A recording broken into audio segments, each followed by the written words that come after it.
Hobby کے لیے Kate پالنا، میں نے سنا تھا کہ بلی پالنا سنت ہے، کیا شوق کے لیے بلی پال سکتے ہیں؟ بلی پالنا جائز عمل ہے کیونکہ پاک جانور ہے، ناپاک نہیں ہے، اس کا تھوک بھی پاک ہے، لیکن ترغیبی عمل نہیں ہے یہ، ترغیب حلال جانوروں کی ہے کیونکہ اس سے لوگوں کو فائدہ ہوتا ہے، خوراک سستی ہو جاتی ہے، مرغیاں پالیں گے انڈے ملیں گے، حدیث میں آتا ہے مرغے کو برا مت کہو کیونکہ وہ اذان کے لیے جگاتا ہے، نماز کے لیے جگاتا ہے، تو پھر انبیاء نے بکریاں چرائی ہیں تمام پیغمبروں نے، تو اس لیے حلال جانوروں کو کے پالنے کو تو اپریشیٹ کیا جائے گا، حرام جانور بس آپ کا شوق ہے تو ٹھیک ہے لیکن کوئی فضیلت نہیں ہے اس کی۔ کیا بلی کا جھوٹا کھا پی سکتے ہیں؟ بلی پالنا کیسا ہے؟ کیا بلی کا جھوٹا حلال ہے؟ اگر بلی نے گوشت یا دودھ میں منہ مار دیا تو اس کے استعمال کا کیا حکم ہے؟ موسیٰ جان ریاض سے حدیث میں آتا ہے نبی صلی اللہ علیہ وسلم نے بلی کا جھوٹے کو پاک قرار دیا ہے اور اس کی وجہ یہ بیان کی فَإِنَّهَا مِنَ الطَّوَّافِينَ عَلَيْكُمْ، یہ تم پر بار بار چکر لگاتی ہے، یعنی گھریلو جانور، اس سے بچنا بہت ممکن ہے، تو اس لیے فقہاء نے لکھا ہے کہ بلی کا جھوٹا پاک ہے، لیکن مکروہ بہرحال ہے۔ مکروہ اس لیے کہ درندوں کے جھوٹے ناپاک ہوتے ہیں، حرام جانوروں کا جھوٹا ناپاک ہوتا ہے، تو بلی بھی بہرحال ایک درندہ ہے، تو نبی نے جو گنجائش دی اس کی وجہ بتا دی کہ اس سے بچنا ممکن نہیں ہے، بہت مشکل ہے اس سے بچنا، بار بار گھروں میں آتی ہے، منہ لگا دیتی ہے کھانے پینے کی چیزوں کو، تو اس سے پتہ چلتا ہے کہ ضرورت کی وجہ سے اس کی اجازت دی گئی ہے، تو ضرورت کی وجہ سے جس چیز کی اجازت دی جائے تو اس میں یہی ہوتا ہے کہ احتیاط بہتر ہے، تو اگر بلی نے گوشت میں منہ مار دیا، پانی میں منہ مار دیا تو استعمال کر سکتے ہیں، لیکن اگر کوئی احتیاط پر عمل کرے تو بھی ٹھیک ہے، تو زیادہ اچھا ہے۔ تو اب ایسا نہ ہو جائے کہ بلیوں کو اتنا لفٹ کرائیں جیسے انگریزوں نے کتوں کو لفٹ کرایا ہوا ہے کہ وہ اس کا جھوٹا باقاعدہ پراپر کھاتے ہیں پیتے ہیں، اس کے زبان لگاتے ہیں، اس کو اس کی زبان، کتا ان کے منہ میں زبان لگا رہا ہوتا ہے، اوٹ پٹانگ حرکتیں کر رہے ہوتے ہیں، اللہ تعالیٰ ان کو ہدایت دے، تو کتے کا جھوٹا تو بالکل ہی ناپاک ہے۔ میرا مقصد بتانے کا یہ ہے کہ بلی کو پالیں آپ لیکن اتنا لفٹ نہ کرائیں جتنا انگریزوں نے کتوں کو لفٹ کرایا بھائی، کیونکہ ہے بہرحال درندہ، تھوڑا سا ریزرو رہیں اس سے، کھانے پینے کی چیزوں میں اس کو اپنے ساتھ شریک نہ کریں، فیملی ممبر نہ بنائیں آپ بلی کو۔ کیا بلی کا کاروبار حلال ہے؟ کیا بلیوں کا کاروبار کرنا جائز ہوگا؟ اگر ہم بلیاں پالیں اور بعد میں اسے بیچیں تو کیا یہ جائز ہے؟ عظمیٰ صاحبہ ممبئی سے۔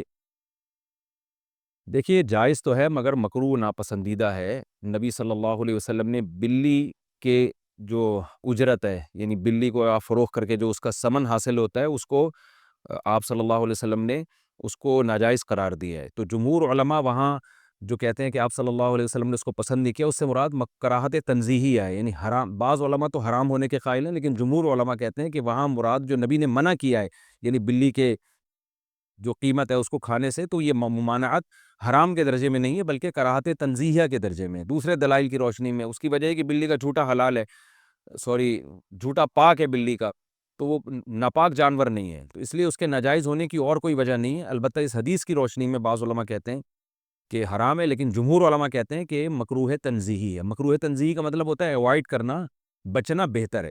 تو مشورہ میرا یہ ہے کہ اگر آپ نے کوئی بلی بیچ دی ہے تو اس کی قیمت اگر آ گئی ہے تو ٹھیک ہے، لیکن آئندہ بہتر یہ ہے کہ اس کو کاروبار آپ نہ بنائیں۔ حرام میں نہیں کہہ رہا، قول میں وہی کر رہا ہوں جو جمہور کا قول ہے کہ حرام نہیں ہے، مکروہ تنزیہی ہے، لیکن بہتر یہی ہے کہ آپ اس سے اجتناب کریں۔ حلال جانوروں کا کاروبار کیا کریں، اس میں برکت ہوتی ہے، اس میں لوگوں کو فائدہ ہوتا ہے۔ بلیاں اگر معاشرے میں پھیلیں گی تو اس سے پبلک کو کیا فائدہ ہے؟ اگر گائے، بھینس، بکریاں، مرغیاں ان کا کام کریں گے، مرغیوں سے انڈے ملیں گے، بکریوں سے دودھ ملے گا، گوشت ملے گا، بکروں کے ریٹ مارکیٹ میں کم ہو جائیں گے جب بکروں کی پیداوار بڑھے گی، تو اس سے انسانیت کو فائدہ ہے اور انٹرٹینمنٹ بھی ہے۔ بکری بھی پل جاتی ہے، دمبے بھی پل جاتے ہیں، میرے دمبے آپ آگے دیکھیں، 2 دمبے ایسے ٹائٹ خاندانی طریقے سے پلے ہوئے، کھا کھا کے ماشاءاللہ مستنڈے بھی ہو رہے ہیں اور پل بھی گئے ہیں، بچے کھیلتے ہیں ان سے، وہ جب عصر کے بعد لے کے نکلتے ہیں چھلانگیں مارتے ہیں وہ، تو اگر آپ کو تفریح کرنی ہے تو وہ دمبوں سے بھی ہو سکتی ہے، گائے سے بھی ہو سکتی ہے۔ اور گائے کا بچہ کتنا خوبصورت ہوتا ہے ایسا، اور بھینس کا بچہ ایک نمبر کا سست ہوتا ہے۔ میں اکثر لطیفہ سناتا ہوں نا، بھینس کا بچہ ایسے کھیلتا ہے، بس اس کا کھیل یہی ہے، کان بیٹھ کے ہلاتا رہے گا، اس سے بھی مزہ آتا ہے۔ اور گائے کا بچہ ذرا اچھل کودتا ہے، بکری کا بچہ اور اچھل کود مچاتا ہے، ایسا خوش ہوتا ہے جب آپ اس کو اس کے پنجرے سے باہر نکالیں نا، ایسی چھلانگیں مارتا ہے۔ تو حلال جانور پالیں، یہ کتے بلی جو ہے نا یہ مناسب نہیں ہے پالنا، یعنی کاروبار کرنا، پل جائے بلی تو ٹھیک ہے، کوئی ممانعت نہیں ہے، لیکن یہ کہ کاروباری اگر کرنا ہے تو ان چیزوں کا کریں جن کے گوشت میں، جن کے انڈوں میں، جن کے دودھ میں اللہ نے برکت رکھی ہے۔ آپ صلی اللہ علیہ وسلم نے فرمایا مرغے کو برا مت کہو، لا تسبوا الدیک فإنہ یؤذن للصلاۃ، وہ اذان کے لیے جگاتا ہے، نماز کے لیے جگاتا ہے تمہیں۔ یہ اللہ سے گڑ گڑا کہ اللہ اس نے میری اتنی بڑی ٹینشن دور کر دی، تو اس کے مال میں برکت دے، اس کے رزق میں برکت دے، اس کو کیا پتا کہ اس نے میرے ساتھ کیا ہے، لیکن میں نے اس کا زبان سے زیادہ شکریہ ادا نہیں کیا۔ کیونکہ آپ کسی کو ایک اماؤنٹ دیں اور وہ بچھا چلا جائے، اس کے دل میں آ سکتا ہے کہ لالچ پیدا ہو گئی، یہ دوبارہ بھی نکلوانا چاہ رہے ہیں، اس کے دل میں آ سکتا ہے اچھا یار ہمیں تو پتہ نہیں تھا ان کے مالی حالات اتنے خراب چل رہے ہیں، یہ اتنی سی رقم پہ اتنا خوش ہو جائیں گے، لیکن میں نے دعائیں اس کے لیے بہت، جب اللہ نے میری مالی حالات اچھے کر دیا، بہت اچھے حالات ہیں، پھر میں نے اس کو یہ واقعہ سنایا، میں نے کہا آپ نے جو 12 سال پہلے میرے ساتھ تعاون کیا تھا نا، آپ کو نہیں پتا تھا آپ نے کتنی بڑی خدمت کی، لیکن میں نے اتنی دیر آپ کے لیے بیٹھ کے دعائیں مانگی، اتنا بڑا احسان کیا آپ نے میرے اوپر۔ میں نے کہا اس وقت میں نے اس لیے شو نہیں کیا کہ آپ سمجھتے پتہ نہیں یار یہ کیا چل رہا ہے مارکیٹ میں، سمجھتا ہے کہ نہیں سمجھتا ہے۔ تو ایسے ہماری زندگی میں بہت کچھ آتا رہا، بہت سے رشتے ہمارے ریجیکٹ ہو گئے کہ جی اتنا تولہ سونا، اتنا، ہم نے کہا جاؤ اتنے تولے سونا، انہوں نے کہا قرض لے لیں، میں نے کہا ہم جب بچہ بیمار تھا تو ہم نے قرض نہیں لیا یار، تو ہم اب شادی کرتے ہوئے قرض لیتا ہوا اچھا لگے گا؟ آدمی لوگ بولیں گے ہماری ایک ایک نہیں ہو رہی ہے، چوتھی کے لیے قرضے مانگ رہے ہیں یہ تو عیاشی ہے نا، ہو گئی ٹھیک ہے، نہیں ہوئی تو بھائی ہم نے اس طرح سے اللہ کا شکر ہے زندگی گزاری۔ میں نہیں کہہ رہا کہ ہم سے کبھی کوئی اس بارے میں ہو سکتا ہے کچھ استغنا کے خلاف کام ہو گئے ہوں تو، لیکن مقصد آپ کو بتانے کا یہ ہے کہ ہم اس وقت بھی خوش تھے، اس وقت بھی خوش تھے۔ اول تو میں کہتا ہوں ڈاکٹروں کے پاس آپ ایسے ہاسپٹل میں لے کے کیوں جا رہے ہو بچوں کو جہاں آپریشن ہوتا ہے؟ یہ بڑا مسئلہ آج کل ڈاکٹروں نے بنا دیا، یہ خرچہ خامخواہ کے ذمے لگا دیا ہے آپ کے۔ خیر بچے بڑے ہوتے گئے تو سارے خرچے پورے ہوتے گئے الحمدللہ۔ اب رپورٹ جو چل رہی ہے 15.5 کی رپورٹ چل رہی ہے، تو اب تک بھی سارے خرچے پورے ہو رہے ہیں، اور پھر چوتھی تو میری اب ہوئی ہے نا۔ لوگ کہتے ہیں اب تو مولوی صاحب ریوو میں گھوم رہے ہیں تو شادیاں تو ہوں گی، بھائی 3 جو تھیں وہ اس حالت میں تھوڑی تھیں۔ تو جب آپ بچانے کی فکر کرتے ہو، دولت مند بننے کی کوشش کرتے ہو، تو اسٹریس میں جاتے ہو۔ آپ کی بیسک ضرورتیں پوری ہوتی رہیں، خوش رہو، اللہ مزید پوری کرتا رہے گا، خوشیاں آتی رہیں گی، ٹینشنیں ختم ہوتی رہیں گی۔ اور میں اب بھی لوگوں کو کہتا ہوں کہ یہ جو میرے حالات ہیں کسی بھی وقت تبدیل بھی ہو سکتے ہیں۔ ایسی حالت اللہ کر دے، آزمائش میں ڈال دے کہ کھانے کو روٹی نہ رہے، اللہ بچائے ہمیں ایسی آزمائش، لیکن ہو سکتا ہے۔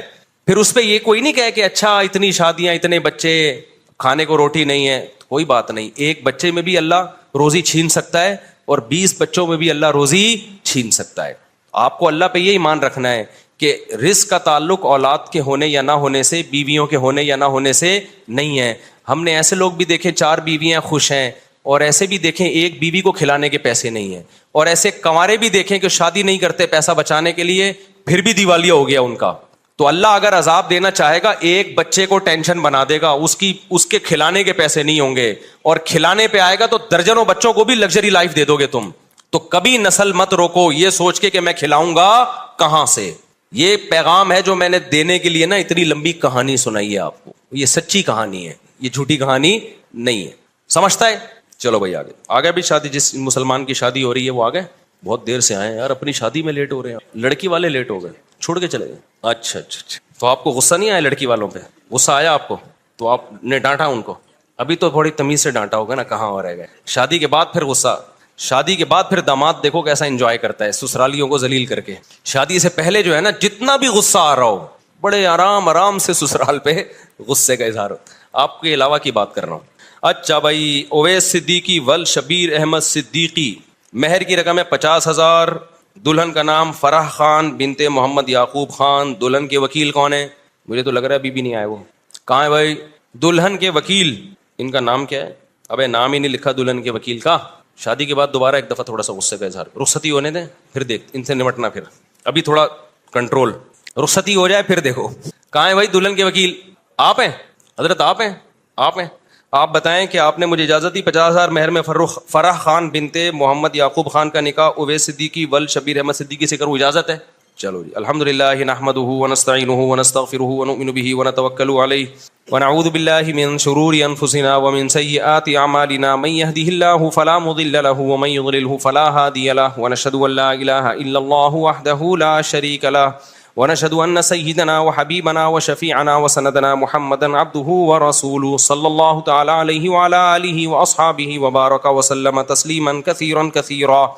أما بعد فأعوذ بالله من الشيطان الرجيم. بسم الله الرحمن الرحيم. يا أيها الناس اتقوا ربكم الذي خلقكم من نفس واحدة وخلق منها زوجها وبث منهما رجالا كثيرا ونساء واتقوا الله الذي تساءلون به والأرحام إن الله كان عليكم رقيبا. وقال تعالى يا أيها الذين آمنوا اتقوا الله وقولوا قولا سديدا يصلح لكم أعمالكم ويغفر لكم ذنوبكم ومن يطع الله ورسوله فقد فاز فوزا عظيما. وقال النبي صلى الله عليه وسلم النكاح من سنتي وقال فمن رغب عن سنتي فليس مني. وقال النبي صلى الله عليه وسلم تزوجوا الودود الولود فإني مباهي بكم الأمم. وقال النبي صلى الله عليه وسلم تزوجوا ولا تكونوا كرهبان النصارى. جناب اویس صدیقی والشبیر احمد صدیقی، میں نے 50,000 مہر میں آپ کا نکاح فرح خان بنت محمد یعقوب خان سے کیا. آپ نے اس نکاح کو قبول کیا؟ زور سے ذرا جزاک اللہ جی. اللہ تعالیٰ برکت دے. دعا کر لیں. الحمدللہ رب العالمین والعاقبۃ للمتقین والصلاۃ والسلام علی رسولہ الکریم وعلی آلہ وصحبہ اجمعین. اے اللہ اس نکاح کو اپنے دربار میں قبول فرما. اس کی برکت زوجین کو تادم حیات نصیب فرما. آپس کے اختلاف و انتشار سے، لڑائی جھگڑوں سے، ہر قسم کے شر فساد سے اللہ ان دونوں کی حفاظت فرما. اے اللہ اس نکاح کو دونوں کے خاندانوں میں جوڑ کا ذریعہ بنا، محبت الفت کا ذریعہ بنا. جس کی جو جائز مراد ہو اس کی مراد کو پورا فرما. ربنا آتنا فی الدنیا حسنۃ وفی الآخرۃ حسنۃ وقنا عذاب النار. صلی اللہ تعالیٰ علی خیر خلقہ محمد وعلی آلہ وصحبہ اجمعین. اللہ تعالیٰ بہت مبارک کرے آپ. یہ جلدی ہم سوال نمٹا دیتے ہیں. تو یہ جو میں نے بات کی ہے اس کو میں ذرا مکمل کر دوں. جو اپنے بارے میں بتا رہا تھا 2 منٹ میں سمیٹ کے بس مکمل کر کے جلدی سوالات کے جواب دیتا ہوں. کہ اس دور میں مجھے یاد ہے میرے پاس کمپنیوں کے اونر آتے تھے کہ آپ اپنا نام دے دیں اور ہم آپ کو اتنے % کمیشن دیں گے. صرف نام دے دیں آپ. مجھے لوگوں نے کہا مفتی صاحب آپ کا شہد کا بزنس ہے، آپ ایک دفعہ اناؤنس کر دیں. تو یہ کام میں نے نہیں کیا کیونکہ مجھے یہ کام غیر اخلاقی لگتا تھا کہ میرا نام مشہور ہوا ہے مذہب سے، میں اس کو استعمال کروں تجارت میں. میں نے کمپنی بھی بنائی، بزنس بھی کیا، اب تک کر رہا ہوں. نہ کمپنی کا کسی کو بتایا اور نہ بزنس کا کسی کو بتایا. تو یہ میں اس لیے کہہ رہا ہوں، آج لوگ کہتے ہیں نا بہت یہ مولوی لوگ ایسے مولوی لوگ، آپ مولویوں میں اٹھ کے بیٹھ کے دیکھو گے نا کسی کے بارے میں 2-4 باتوں سے فوراً تبصرہ کر دینا ٹھیک نہیں ہوتا. جب تک کسی کے ساتھ رہو نہیں. ہم بار بار کہہ رہے ہیں ہم بہت نیک نہیں ہیں، لیکن جو پیسوں کی اور ان چیزوں کے الزامات ہمارے اوپر لگ رہے ہیں نا، اتنی تو صفائی میرے ذمہ بنتی ہے نا کہ میں دوں. اور میرا فلسفے کی ایسی کی تیسی ہو رہی ہے. میں لوگوں سے کہتا ہوں اولاد کثرت سے پیدا کرو، زیادہ شادیاں کرو. لوگ فوراً کہتے ہیں ابے ان لوگ کے پاس تو ریوو میں گھومتے ہیں نا اس لیے یہ باتیں کر رہے ہیں. او بھائی جب ہم یہ باتیں کر رہے تھے ہمارے پاس رکشے کے پیسے نہیں تھے اور اس وقت ہماری اولادیں بھی تھیں، بیویاں بھی تھیں. تو مجھے اس پہ غصہ آتا ہے کہ میری ساری جو 20 سال کی محنت ہے نا وہ لوگ 2 جملوں میں کیا کر دیتے ہیں، اڑا دیتے ہیں. تو پیسہ بھی اس میں اولاد کی کثرت میں پیسے کا کوئی دخل نہیں ہے. تبھی تو دیکھو جتنا پیسہ ہوگا 2 بچوں کے درمیان وقفہ اتنا ہی زیادہ ہوگا. تو یہ سوچ کی بات ہے. دل بڑا ہوگا تو اولاد زیادہ ہوگی، اللہ پہ توکل ہوگا. دل چھوٹا ہے تو بچے کم ہوں گے، اللہ پہ توکل نہیں ہوگا. اور جب اللہ پہ توکل نہیں ہے کروڑوں روپے میں بھی انسان ٹینشن میں ہوتا ہے، اور جب اللہ پہ توکل ہے تو کچھ بھی نہ ہو پھر بھی ٹینشن میں نہیں ہوتا. اس چیز کو سمجھنے کی ضرورت ہے. سمجھتے ہو؟ اچھا بھائی. اور یہ وہ ٹینشن ہے جو میں بار بار کہتا ہوں، اس ٹینشن میں تمہیں ثواب بالکل بھی نہیں مل رہا. اللہ کو غصہ آ رہا ہے کہ اتنی نعمتیں دی ہوئی ہیں، جب پیدا ہوا تھا کمبخت ماں کی چھاتیوں میں دودھ پیدا کر دیا یہ بتانے کے لیے کہ میں تیری پیدائش سے غافل نہیں ہوں، مجھے سب پتا ہے کہ تجھے کیا ضرورت ہے. اتنی بڑی نشانی دیکھ کے بھی تو ٹینشن لیتا ہے کہ پتہ نہیں میرا کیا ہوگا. پھر اللہ کو غصہ آتا ہے اور اللہ کا غصہ آنا پھر بجائے. تو آپ کو ڈبل نقصان، ایک ٹینشن کا نقصان، ایک اللہ کے غضب کو دعوت دینے کا نقصان. تو اس لیے خوش رہا کرو. ٹینشن صرف ایک ہی پالو، آخرت میں بنے گا کیا. صحیح ہے نا. اچھا اس مضمون کو میں مکمل کرنے کے لیے کہہ دوں، بعض دفعہ طبعی طور پر کسی چھوٹے سے حادثے پہ ٹینشن ہوتی ہے. دیکھو ٹینشن کی 2 قسمیں ہیں، ایک عقلی اور ایک طبعی. اس کو سمجھنے کی ضرورت ہے. آپ کہہ سکتے ہو کسی بزرگ کو کوئی چھوٹی سی پریشانی آئی وہ پریشان ہو گئے. آپ کو ہم نے تو سنا ہے کہ بزرگوں کو تو پریشانی نہیں ہوتی، وہ تو آخرت ہی کی پریشانی لیتے ہیں، دنیا کی نہیں ہوتی. دیکھو وقتی اور عارضی طور پر انسان کو غم ہوتا ہے، اس کو کہتے ہیں طبعی غم. یہ انسان کے بس میں نہیں ہے. مثال کے طور پر آپ کے 6 بچے ہیں، ایک مر جائے تو غم تو ہوگا نا. اب اصولی طور پر تو آپ کو خوش ہونا چاہیے کہ 5 بچے ہوئے ہیں نا، ابھی بھی میں بے اولاد تو نہیں ہوں، اللہ نے اولادیں دی ہیں مجھے. لیکن وقتی طور پر غم ہوتا ہے، یہ طبعی غم ہوتا ہے، یہ برا نہیں ہے، یہ ہر انسان کو ہوتا ہے. برا غم وہ ہے جو عقل سے ہو. دنیا داروں کو جو آج غم ہو رہے ہیں نا وہ یہ سمجھتے ہیں ہم اس غم میں برحق ہیں. یہ غم ہونا چاہیے. یعنی ان کی عقل کہہ رہی ہوتی تم ٹھیک غم زدہ ہو, ہونا چاہیے. یہ غلط ہے. عقل کہے کہ یہ غم بنتا نہیں ہے, اور طبیعت کہے بھائی میں مجبور ہوں اس لیے ہو رہا ہے, تو وہ تھوڑے بہت جلدی غم پہ قابو پا لیتا ہے انسان. ایک مثال سے بات سمجھاتا ہوں. دیکھو آپ کو ڈیفنس میں 2000 گز کا بنگلہ تھا, آپ کا لگژری لائف تھی, وہ بنگلہ چھن گیا, آپ 1000 گز کے بنگلے پر آ گئے. اصولی طور پر تو اب بھی خوش ہونا چاہیے نا یار, 1000 گز کا بھی تو کم نہیں ہے. لیکن دیندار آدمی کو بھی 1-2 دن کے لیے 2-4 دن کے لیے وقتی طور پہ ٹینشن ہوگی. وہ ٹینشن اس کی ہوگی, وہ لگژری لائف میں تھوڑی سی کیا آ گئی ہے کمی, تو ظاہر ہے جب عادت چینج ہوتی ہے تھوڑا سا غم تو ہوتا ہے. لیکن عقل کہے گی بھائی غم کرنے کا ہے نہیں, تجھے ابھی بھی تو بہتوں سے اچھا ہے نا تو. وہ عقل کیا کرے گی, اس طبعی غم پہ قابو پا لے گی, 2-4 دن 6 دن میں ریلیکس ہو جائے گا. تو یہ طبعی غم وقتی طور پر یہ دینداروں کو بھی ہوتا ہے, یہ سب کو ہوتا ہے, یہ پیغمبروں کو بھی ہوتا تھا. دنیا دار کو کیا ہوتا ہے, اس کی عقل کہتی ہے کہ میرے ساتھ غلط ہوا ہے, میں 2000 میں رہتا تھا, میں 1000 کا بندہ نہیں ہوں, یہ میری انسلٹ ہے, میری توہین ہے. اس کی عقل کہہ رہی ہوتی ہے تیری انسلٹ ہوئی ہے, تیری توہین ہوئی ہے, تیرے ساتھ غلط ہوا ہے. اس کی عقل اس کے طبعی غم کو قابو نہیں پاتی, بلکہ اس کے طبعی غم کو اور زیادہ بڑھاتی ہے. اس سے بھی ڈپریشن میں جائے گا, خودکشی کی طرف جائے گا. تو یہ طبعی تو وقتی طور پر یہ طبعی طور پہ محبت بھی ہوتی ہے انسان کو, غم بھی ہوتا ہے. تو یہ شریعت میں برا نہیں ہے, کیونکہ یہ غیر اختیاری ہے. سمجھتے ہو کہ نہیں سمجھتے ہو؟ اچھا بھائی مفتی صاحب, جو لوگ ایمان لائے اور نیک عمل کرتے رہے ان کے لیے قرآن کیا خوشخبری بتاتا ہے؟ یہ بار بار سوال پوچھتے ہیں. ان کے لیے جنت ہے بھائی, حوریں ہیں ان کے لیے, شہد اور دودھ کی نہریں ہیں. تو اب حوروں کا سن کے ہمارے لبرل لوگوں کو غصہ آتا ہے کہ مولویوں نے لوگوں کو حوروں کے چکر میں ڈالا ہوا ہے. تو ٹھیک ہے, جب آپ میدان حشر قائم ہوگا, اگر اللہ آپ کو جنت میں لے جائے تو آپ کہنا اللہ میں حوروں کے چکر کے علاوہ مجھے سارے چکر چاہیے. تو آپ کو حوریں نہیں ملیں گی, کیونکہ آپ کو حوروں کا تذکرہ برا لگتا ہے. تو آپ وہاں کہہ دینا کہ اللہ مجھے حوریں نہیں, میں تو کہوں گا مجھے تو چاہیے. آپ بھی کہیں گے ظاہر ہے, کیا خیال ہے, ہم سب کو تو چاہیے بھائی, اللہ کی نعمتیں ہمیں چاہیے. مفتی صاحب اہل حق اور اہل باطل کی, یہ جو لبرل طبقہ ہے نا, یہ بیچارہ دنیا میں بھی محروم ہے نعمتوں سے, آخرت میں بھی. یہ دنیا میں شادی بھی دیر سے کرتے ہیں, منہ کالا کرتے رہتے ہیں عورتوں سے.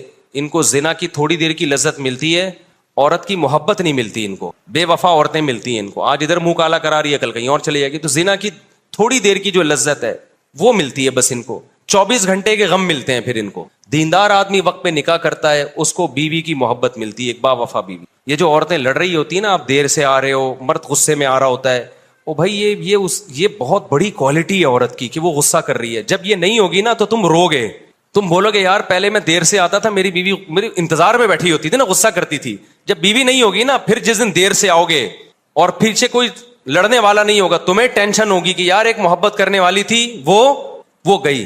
مجھے یاد ہے ہمارے والد صاحب نا رات 10 بجے کے بعد بہت ٹینشن دیتے تھے کہ کنڈی لگا دی, دروازہ لاک کر دیا کہ نہیں کر دیا, سب بچے گھر میں آ گئے کہ نہیں آ گئے. ہم بڑے مصیبت میں آتے تھے یار, ابا جو ہے نا ایک فکر میں لگے ہوئے ہیں کہ بچے گھر میں آ گئے کہ نہیں آ گئے. ابھی ابا کا تذکرہ کرنا میرے لیے بڑا مشکل کام ہے یار, میں کنٹرول نہیں ہوتا میرے اوپر. کوشش کر رہا ہوں دماغ ہٹا کے کسی اور کے ابا کے تصور کر کے نا جلدی جلدی نمٹا دوں. اب ہمارے والد صاحب کی جس دن ڈیتھ ہوئی ہے, اگلی رات کو کوئی پوچھنے والا نہیں تھا. اس وقت ہمیں یعنی احساس ہوا ہے کہ یار یہ جو والد صاحب اتنی ٹینشن لیتے تھے نا, یہ محبت تھی. سمجھ رہے ہیں کہ بچے رات کو گھر میں ہو, پتہ نہیں کہاں گھوم رہے ہو, کوئی چوری ہو, کوئی ڈکیتی ہو, کچھ ہو. تو اب وہ جو تھا نا ایک ٹینشن جو محبت کی وجہ سے, وہ ٹینشن اب جو والد جو باپ کو فکر ہوتی ہے وہ فکر نہیں. تو اس وقت ہمیں اندازہ ہوا کہ بھائی یہ ٹینشن ہے, دیکھنے میں ٹینشن ہے, حقیقت میں یہ اللہ کی نعمتیں ہیں. تو ہمارے ہاں مشرقی عورتیں جو شوہر سے لڑ رہی ہوتی ہیں, دیر سے کیوں آ رہے ہو, بیٹھتے کیوں نہیں, ٹائم کیوں نہیں دیتے, گھمانے پھرانے کیوں نہیں لے کے جاتے, خدا کی قسم یہ شادی شدہ آدمی کی زندگی میں ایک بہت بڑی نعمت ہے. جب یہ نعمت نہیں ہوتی انسان کے پاس تو کوئی لفٹ کرانے والا نہیں ہوتا. لبرل لوگ جو مذہب کو فالو نہیں کرتے, جو بروقت نکاح نہیں کرتے, وہ ان محبتوں سے محروم ہیں. اور یہ شادیاں بھی دیر سے کرتے ہیں, ایسی لبرل لڑکیوں سے کرتے ہیں جن کے 20 مردوں سے چکر چل چکے ہوتے ہیں. پھر ان کو وہ محبت تھوڑی ملتی ہے جو ایک ایسی عورت کو ملتی ہے جس کی زندگی میں ایک ہی مرد آیا ہو. 20 آدمیوں سے دوستیاں, کالج میں ان کے 20 بوائے فرینڈ, یونیورسٹیوں میں فلاں سے چکر, اس کے بعد میاں مل گیا تو میاں جب تک صحیح چلے گا صحیح ہے, تھوڑا سا آڑا ترچھا ہوا اس کو وسیم کا خیال آنا شروع ہو جاتا ہے, اس کو ستار کا خیال آنا شروع ہو جاتا. غفار بھائی کیسے تھے یار, بھائی تو نہیں تھے, غفار اچھا تھا. تو ان کو نہیں ملتی محبتیں. اور میں ان لبرل لوگوں کے بڑھاپے کو جانتا ہوں. کتنے لوگ میرے پاس آئے ہیں مالداروں میں کہ یار ہم نے ساری زندگی جس عورت کو بچوں کو کھلایا, بوڑھے ہو گئے تو لفٹ ہی نہیں کراتا ہمیں کوئی. ہمیں غصہ آتا ہے تو کوئی آگے سے جواب ملتا ہے ہمیں, ان کو پھر یہ بڈھا بہت بڑا بوجھ لگتا ہے کیونکہ نچوڑ لیا نا اب اس کو.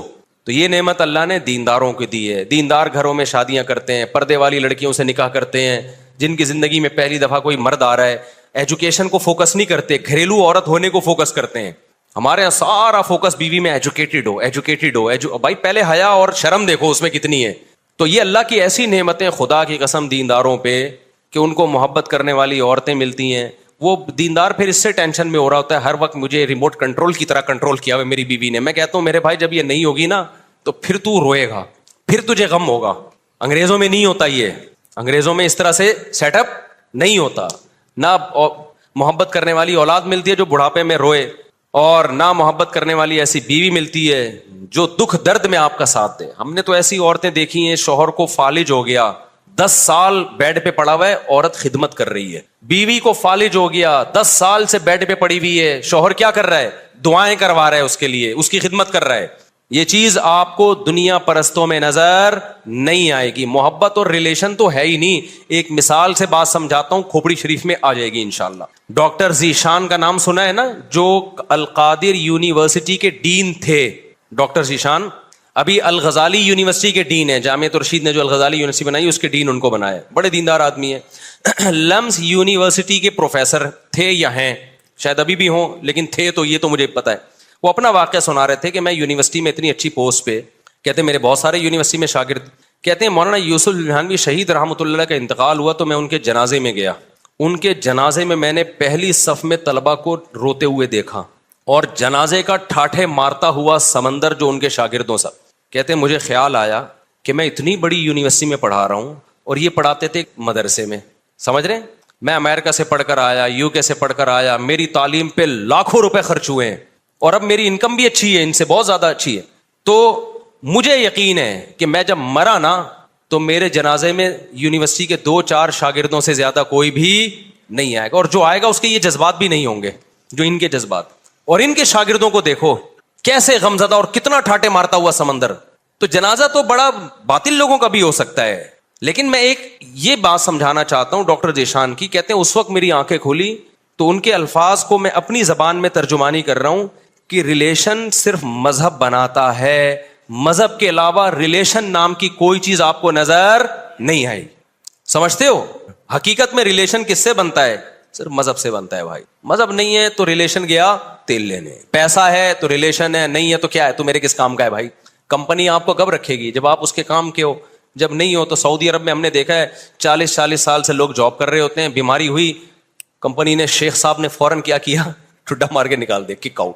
بہت زیادہ ہوتا ہے, تھوڑا سا پیسے ویسے دے دیتے ہیں زکات وکات کے, چل بھائی جا. تو ریلیشن آپ کو صرف مذہب میں ملے گا. ہمیں پتا ہے سب سے بڑی, میں نے تو کالج کا ماحول بھی دیکھا اور مدرسوں میں بھی گیا. مدرسے میں جانے کے بعد مجھے اندازہ ہوا کہ یار محبت صرف یہیں ملے گی آپ کو, محبت اس کے علاوہ کہیں بھی نہیں ہے. سمجھتے ہو کہ نہیں سمجھتے؟ تو کہاں سے کہاں بات چلی گئی, میں پتہ نہیں کیا بتا رہا تھا. یہ بات شروع کہاں سے ہوئی تھی جو میں اصل بتا رہا تھا؟ ہاں, تو میں یہ بتا رہا تھا کہ نیک عمل کرے گا نا آخرت میں حوریں ملیں گی. تو یہ جو ہمارے لبرل لوگ جو حوروں کا مذاق اڑاتے ہیں, ان کو نہ دنیا میں حوریں ملتی ہیں اور نہ آخرت. دنیا میں ان کو گرل فرینڈس ملتی ہیں جو بھنگیوں کی طرح ان سے منہ کالا کرتے رہتے ہیں, گدے گھوڑوں کی طرح, پھر وہ ٹھینگا دکھا کے